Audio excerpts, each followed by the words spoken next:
Welcome to AI Paper Slop. Today, we're looking at a paper that, well, it completely rethinks how we automate machine learning research. Right. It's called AutoScientists, Self-Organizing Agent Teams for Long-Running Scientific Experimentation by Xianghua Gao, Ada Fang, and Marinka Zitnik from Harvard. Exactly. And look, here is the bottom line for you as an ML engineer. Instead of deploying, a single AI agent to run a linear research pipeline. We're using a rigid, centralized planner to just bark orders at subagents. Right. Instead of all that, AutoScientists introduces this decentralized, self-organizing team of LLM agents. Which is a massive shift. They read from a shared experimental state, they form dynamic teams around competing hypotheses. And they rigorously critique proposals before burning a single cycle of GPU compute. Plus, they actively reorganize themselves when a research direction stagnates. And the results, they're incredible. Under matched compute budgets, this system just crushes single-agent baselines like auto research. Yeah, it hits target validation loss on GPT training 1.9 times faster. It boosts drug discovery performance by massive margins on the BioML bench. And it independently discovered a protein gym ensemble method that actually improves state-of-the-art Spearman correlation by 12.5%. We are witnessing a fundamental shift in architecture here. We're moving away from treating AI as an isolated tool that just executes a script.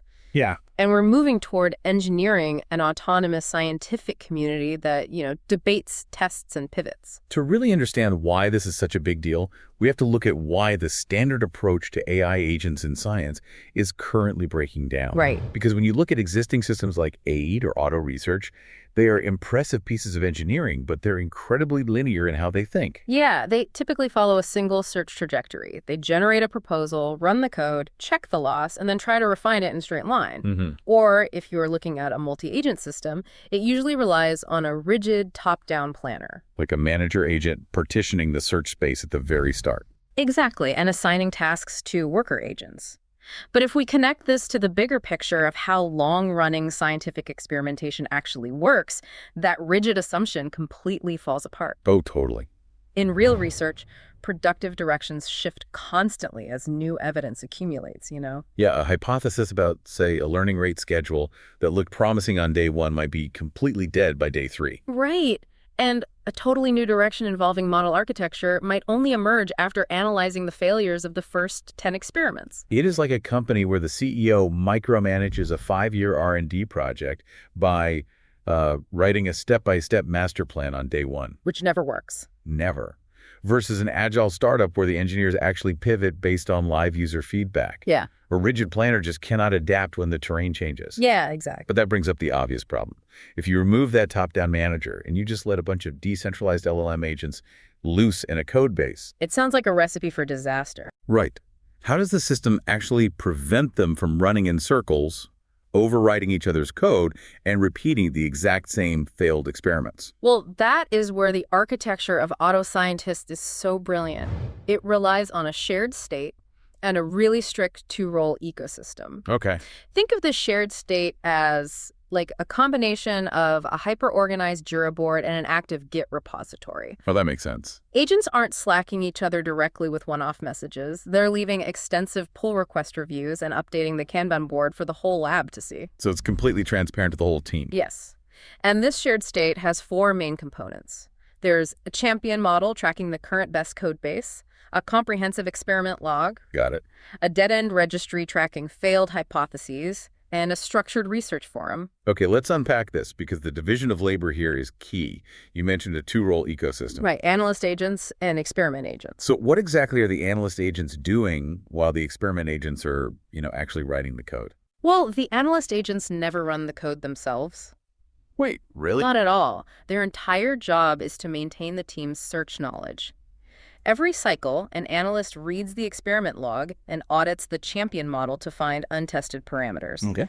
They calculate empirical effect sizes from past runs to rank which research directions are hot and which are just dead. So they're the strategists. Exactly. They synthesize this knowledge and queue up new experiment proposals. Then the experiment agents claim those proposals from the queue. And they write the actual code changes, run the training on the GPUs, and log the funnel metrics and diagnostics back into the shared state. You got it.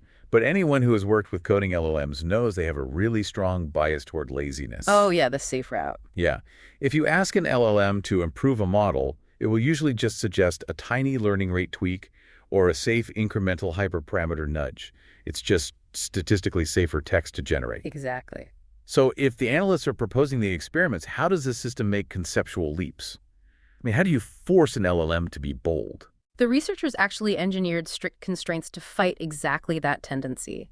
The analysts are bound by what they call an ambition quota. An ambition quota. That's awesome. Right. To push a proposal to the queue, it has to meet specific criteria for boldness. For example, it must change the parameter count by more than 10%. Wow. Okay, that's not a small tweak. Or it must be explicitly designed to test a hypothesis tension. Wait, what does a hypothesis tension actually look like in practice? Well, imagine the team is debating whether to make a network deeper or wider. Okay.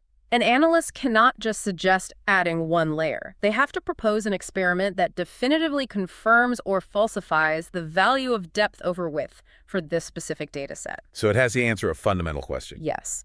And if an analyst wants to propose something incremental, they have to publicly post an exemption to the forum justifying exactly why no bold candidate exists. So you literally cannot just tweak the dropout from 0.1 to 0.11 and call it a day. No, the system won't let you. Furthermore, there are strict diversity constraints. What do those do? They ensure agents cannot queue up proposals that fall into previously rejected ranges in the dead-end registry. Ah, okay. Unless they explicitly state what is different about the new approach. This forces the agents to read the dead-end registry and actually reason about why something failed. Rather than blindly retrying a bad idea hoping for a different result, that dead-end registry is such a lifesaver. It really is. But knowing they are proposing these bold, ambitious changes brings up the next logical nightmare for any ML engineer. Dealing with the noisy reality of training runs? Yes. We all know ML metrics are highly stochastic. Random seed variations can easily look like a 1% improvement. Oh, absolutely. So how does AutoScientists know a bold change is actually better? And what happens when the whole team just hits a wall and stops improving?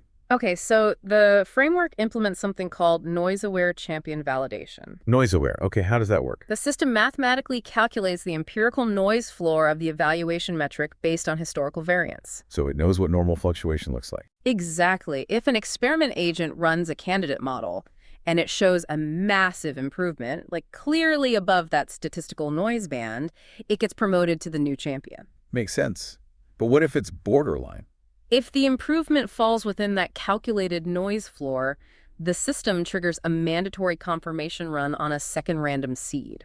Oh, wow. Yeah, and the candidate is only accepted if it strictly improves on both seeds. It systematically rejects fake wins. Oh, man. Every engineer listening knows the relatable pain of champion pollution. It's the worst. It is exactly like merging a PR that only passed the CI pipeline because it caught a lucky random seed. And then suddenly the baseline is ruined for the rest of the team. Yeah, and you spend 3 days debugging a regression that was actually just noise.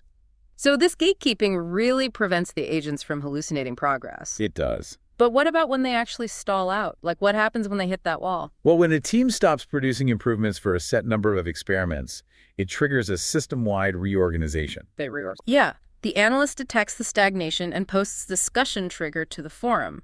The agents review the results, cast self-termination votes. They vote to self-terminate. That's intense. It is. They dissolve the current team structures and essentially rewrite the roster. They retire exhausted research directions entirely and form brand new teams to chase the hypotheses that emerged during the previous run. Okay, let's see this in action. The theory is great, but how did it handle the classic brutal ML task of GPT training optimization? It's a great test case. Because tuning a transformer is where agentic systems usually go to die. The search space is just so highly coupled. Right. So they put it up against the single agent auto research baseline on the exact same GPT NanoChat code base. Right. This benchmark gives the agent a tight 5-minute compute budget per experiment to lower the validation bits per byte. And just to ground that term for you, bits per byte is a way to measure how well a language model predicts text. Fewer bits needed to encode the next byte means a smarter, more efficient model. Exactly. So first, starting from the baseline code base, AutoScientists hit the target validation loss of roughly 0.978 in just 34 experiments. Wow. The single-agent auto research system took 65 experiments to reach that same loss. Okay, but here's where it gets really interesting, though. Hitting the baseline faster is cool, but the real test was what happened when they pushed both systems to the absolute limit. Yeah, the stress test. They took a highly optimized champion model that was already sitting at 0.9777 bits per byte. A very tough floor to break. They handed it to the single-agent auto research system for 100 experiments. Auto research accepted 0 improvements. 0. It completely flatlined.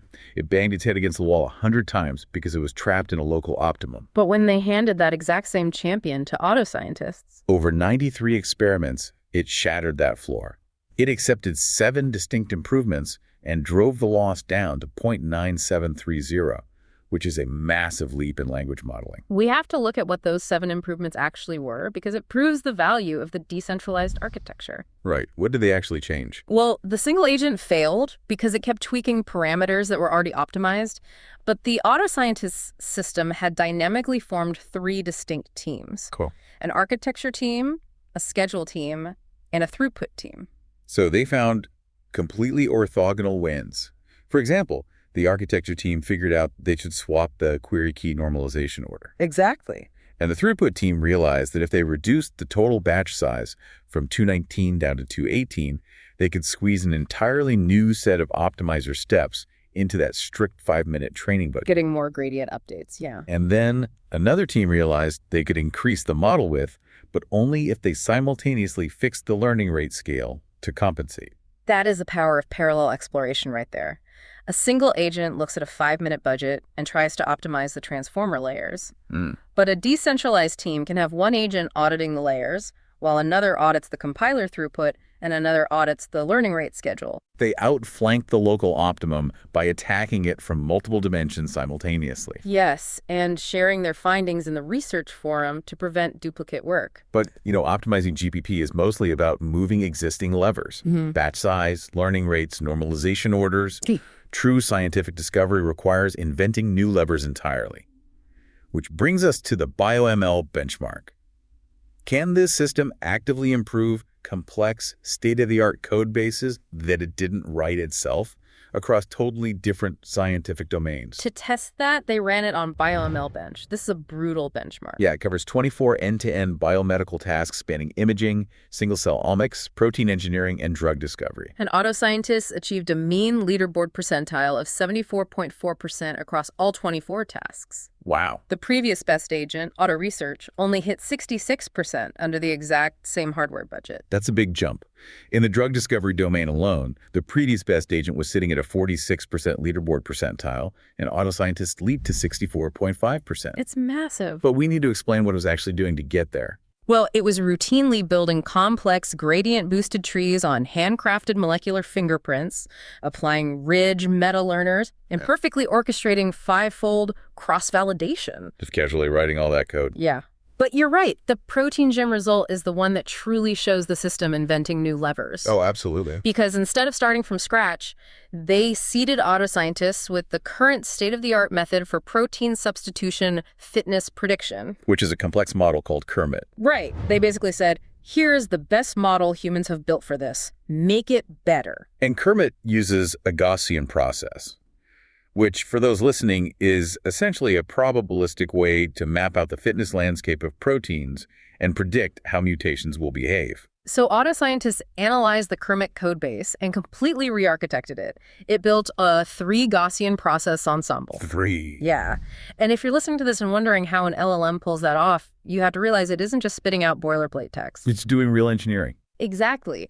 It's writing the Python code to instantiate 3 separate probabilistic models, managing the memory constraints so the GPUs don't crash from holding 3 models at once, and perfectly orchestrating the cross-validation splits. It also implemented quantile warped targets, which is such an elegant engineering move. It really is. Because protein sequence scores are highly skewed. So the agents wrote code to map those skewed scores to a standard normal distribution before fitting the Gaussian process. Which makes the model infinitely more stable. Exactly. And the result was a 12.5% improvement in Spearman correlation for ACE2 spike binding. And just to clarify, Spearman correlation essentially measures how well the model's predicted rankings match the actual biological reality. So an improvement of 12.5% is staggering. It's unheard of. The kicker is that they then took that frozen auto-generated recipe with no further training, no more LLM calls. Just the final code. Yeah, and transferred it to all 217 assays in the Protein Gym benchmark. It improved the official global average Spearman correlation by 6.5%. That is just an incredible zero-shot transfer. It all sounds like magic to a lot of us. So let's pull back the curtain and look at the ablation studies. Because if I'm looking at this architecture, my first instinct as an engineer is to cut the overhead. Oh, sure. Streamline it. Right. Do we really need analyst agents? It feels like middle management. What happens if we just let the experiment agents propose their own code changes? Well, you would think cutting the middleman speeds things up, but taking the analysts out completely devastated their performance on the TDC-HERG drug discovery task. Wow, really? Yeah, the AURC, which measures how well the model distinguishes between toxic and non-toxic compounds, it dropped from 0.867 down to 0.738. That's a huge drop. Why did it fail so badly? The proposal quality just plummeted. The experiment agents couldn't maintain a global view of the search space while they were down in the weeds writing code. Okay, so we definitely need the roles. But what if we keep the analysts and experimenters, but we disable cross-agent feedback? Like deleting the forum. Exactly. Delete the comment threads on the forum so they can't critique each other or share near misses. They just read the final scores. That devastated the human plasma protein binding task. The Pearson correlation plummeted. Because they couldn't talk to each other. Exactly. Without the ability to share near misses across teams, the agents ended up duplicating experimental brackets. Oh, no. Yeah, they couldn't warn each other about dead ends that weren't officially logged as champion updates. They wasted massive amounts of compute exploring the exact same failed ideas. I would have assumed self-organization is a nice-to-have, but not strictly necessary if the initial planner is smart enough. Did they test what happens if you just lock the teams in place from day one? They did, and that is what caused the GPT training optimization to stagnate. Oh, interesting. When the initial hypotheses dried up, the agents couldn't dissolve their teams to chase the new architectural quirks they had discovered. They were trapped in their initial silos. Makes sense. Finally, they tested completely independent agents, removing the shared state entirely so they couldn't see each other's code. That sounds like a disaster. It destroyed performance on the cell-cell communication task. Without a shared experimental record, the agents converged on incompatible local optima. They couldn't piece together the complex odds ratios needed for the task. Wow. What's fascinating here is that no single mechanism dominates. The heavy lifting is distributed, and different scientific tasks rely on different collaborative safety nets. So what does this all mean? It means the secret sauce isn't just, more LLMs. Right. It's the highly structured, critical, and adaptive communication framework. But that brings us to the team size sweep. Yes. The scale. Because intuitively, if a team of 9 agents is this good, a team of 14 agents should be incredible, right? You'd think so. They ran a sweep testing 2, 4, 9, and 14 agents. Okay. 9 agents, which was configured as 6 experiment agents and 3 analysts, was the absolute sweet spot. And what happened to 14? When they scaled the system up to 14 agents, performance actually degraded across the board on all the benchmarks. It is the AI equivalent of the mythical man month in human software engineering. Exactly. You add more engineers to a late software project, and it just makes it later. Yeah. You add too many LLM agents to a shared state, and the communication overhead, the forum debates, and the queue locking just create gridlock. The signal-to-noise ratio in the research forum completely breaks down because there are too many agents talking at once. The system becomes oversubscribed. It is a brilliant demonstration that cognitive labor, whether it's artificial or human, it does not scale infinitely without corresponding upgrades to the organizational structure. It really is. The true breakthrough demonstrated by AutoScientists isn't just higher benchmark scores. It is the capability for sustained parallel exploration. The system dynamically adapts to a shifting evidence landscape, heavily relying on a robust shared state and rigorous critique to filter bad ideas before they cost money. It proves that orchestration, synthesis, and critique are just as important as raw code generation. This entire paper is a massive paradigm shift. It is. We are looking at the transition from using AI as a superpowered autocomplete in our IDE to engineering an autonomous scientific community that operates while we sleep. Perfectly said. Which leaves you with a really provocative thought to mull over today. If specialized LLM agents can self-organize, critique each other's proposals, rely on strict ambition quotas, and navigate a complex search space more effectively than a centralized, top-down algorithm. What does that mean for us? Exactly. What does that say about how human ML engineering teams should be organizing themselves? Look at your own Git repositories, your Slack channels, and your R&D pipelines. Yeah. Are your human teams currently structured too much like a rigid single-agent baseline waiting for a top-down planner to partition the work? Or are you operating like an adaptive, self-organizing collective?